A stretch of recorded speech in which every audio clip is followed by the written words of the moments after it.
继续来看台南七股的树林国小，为着要来鼓励学生伫夏热期间继续来保持看册的习惯，所以推出着看册惊喜包的活动。只要提前来注文，就会当甲学校用得来速的方式，借着10本册一地的惊喜包，会当搭配着线定的教材来学习。 台南七股区这个树林国小有一个囡仔伫校门口伫写资料，甲校长咧讲话。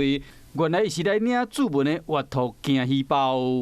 其实我觉得阅读是孩子学习最根本的一个基础的一个能力啊。然后，而且我觉得也可以透过阅读让孩子去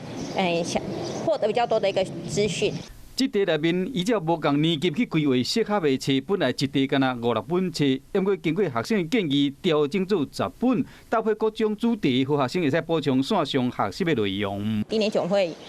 绘本为主要的主力，然后中年级因为随着识字量比较多了，所以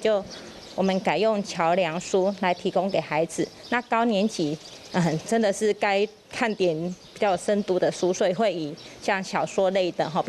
比较知识性多一点内容的书籍来提供给孩子。树林国小会使办这款的活动，除了教育局的支持，也有民间团体会赞助因新的册，丰富因的图书馆。这个册拢会经过消毒，加上去学校需要实名制登记，同时嘛分流借册时间，所以讲请家长甲学生放心。